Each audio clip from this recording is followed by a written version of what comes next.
Hello, this is Judy Leon, student of Universidad de La Sabana, and this presentation is about English and globalization. This presentation is based on the article English in the Age of Globalization, Changing ELT Models, Restructuring Relationships. It was written by Elena Sipanov and Michal Banco in 2010.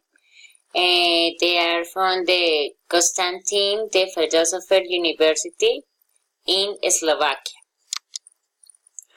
Okay, according to the authors, the main function of English as a global language is to facilitate communication across international and international borders. Nowadays, English is spoken by 1.5 million people around the world.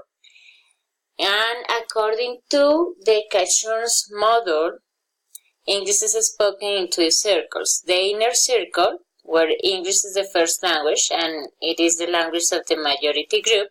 The outer circle, where English is spoken as a second language and it is used for international communication.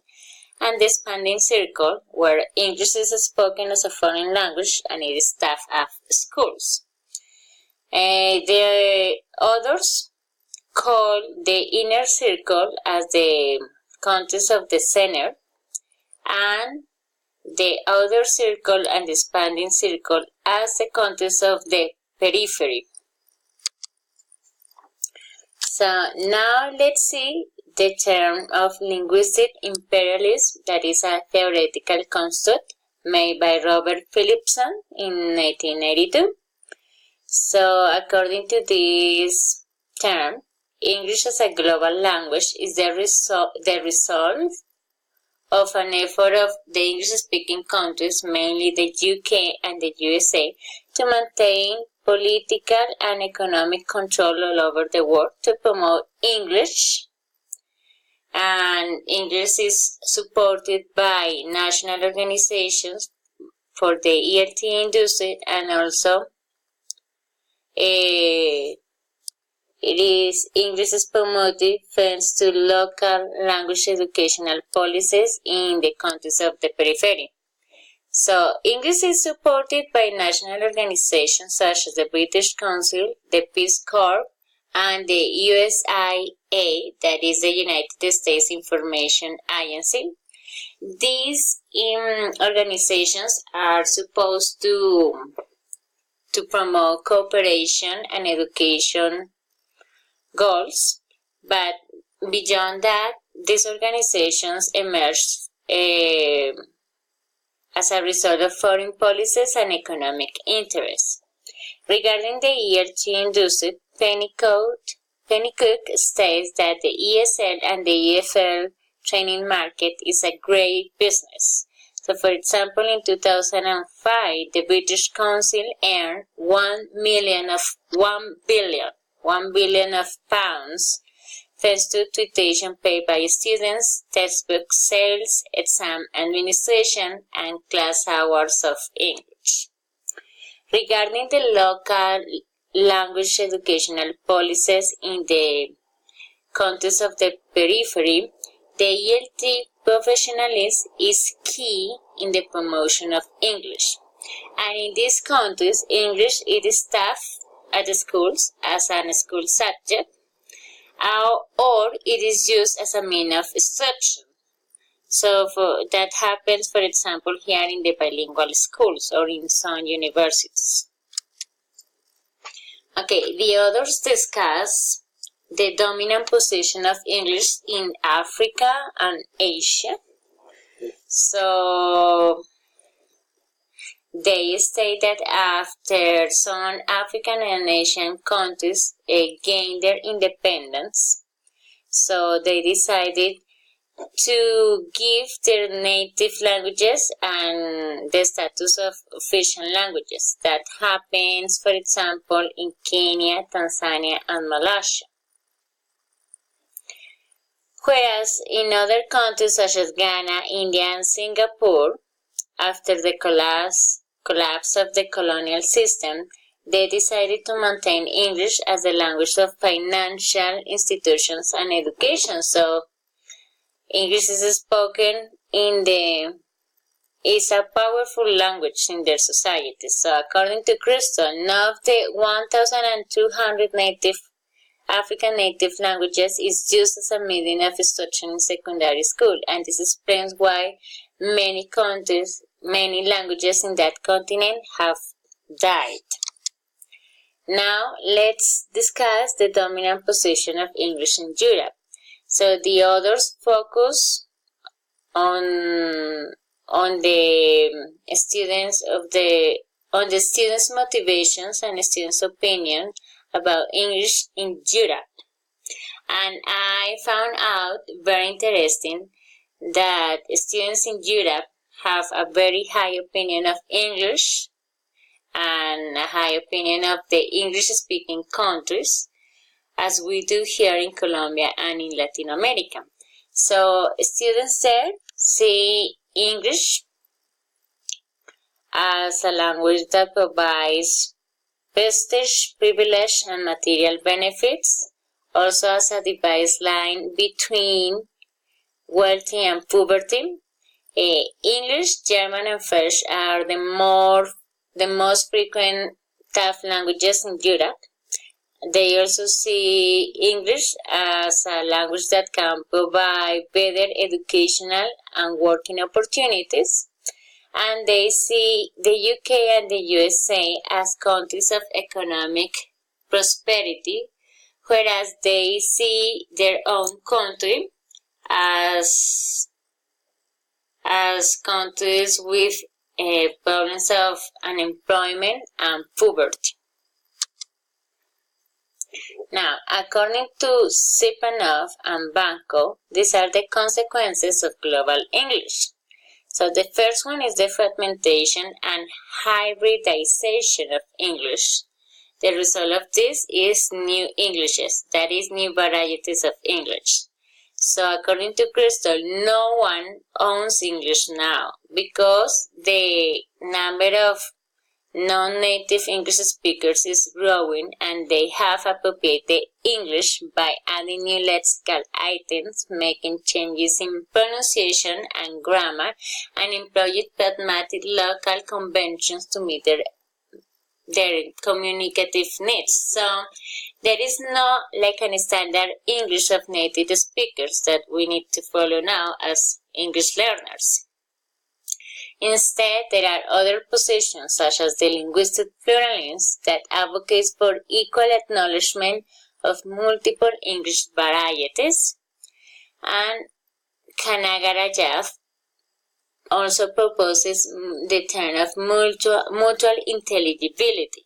That means that now it is no important that learners of English try to imitate like a specific accent or a specific English native standard, but it is important that they learn to negotiate the language and to make meaning and to make sense and to communicate with both native and non-native speakers of English.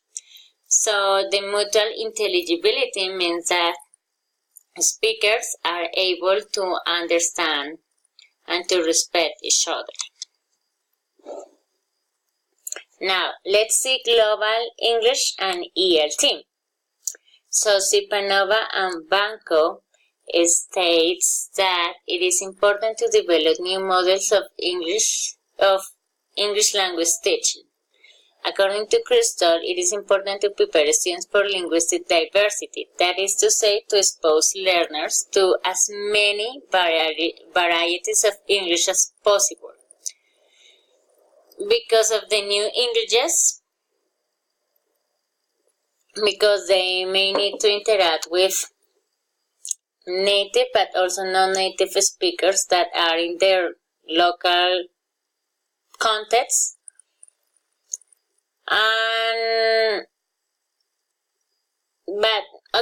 However, some countries such as China and Singapore still prefer standard English and the model of native speaker teachers. In 1970, a new language teaching approach emerged, that is the communicative language teaching.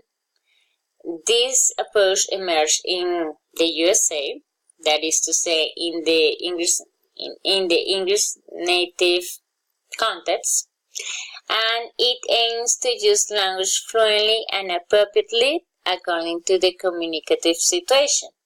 So the authors state this question: is the communicative language teaching appropriate for other educational contexts? Because this emerged in the United States, but is this approach appropriate for the expanding and the other circles? So they explain, or they pointed out two educational models. The one is the education in Asian, African, and Eastern European countries, where teachers' authority is important, and also they focus on product-oriented learning.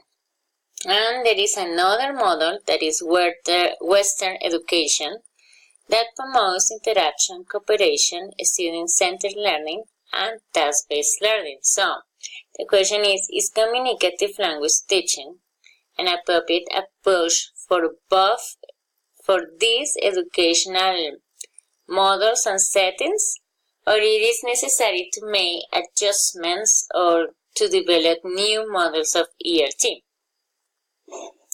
They also discuss the effects of monolingual texts and the monolingual teaching way, that is both to have texts in English and to have English native speakers teachers. So they say that this monolingual teaching way benefits the ELT industry in the inner circle, preserve the ownership of English, and also in a teaching way where English is over local and indigenous languages. So the local languages and the non-native English teachers are placed in inferior positions.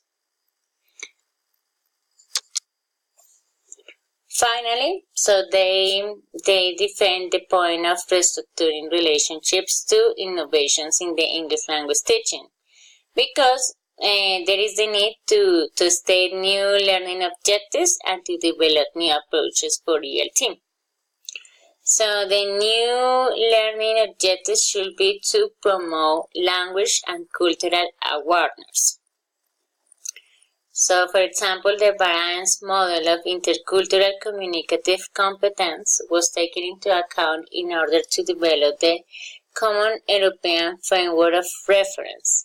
This framework sets the general communicative language competences, and also promotes respect for identity and cultural diversity, and promote more democratic relationships between countries of the center and countries of the periphery. Now, new approaches for ELT have also emerged, such as the pedagogy of appropriation by Kanagarajas and the multiliteracy pedagogies by Singh, Kell, and Pandian in 2002. These pedagogies empower the periphery communities. They state that now the ESL countries have joined to the ELT market, and these countries have been using English in order to create and export English language goods and services. Okay, so that's it for today. So from this presentation, I can say that Latin American countries and European countries have a very similar perspective about English. We can also say that there is no now like a standard of English, but we can say now that the important thing is not to learn a standard, but to to be able to speak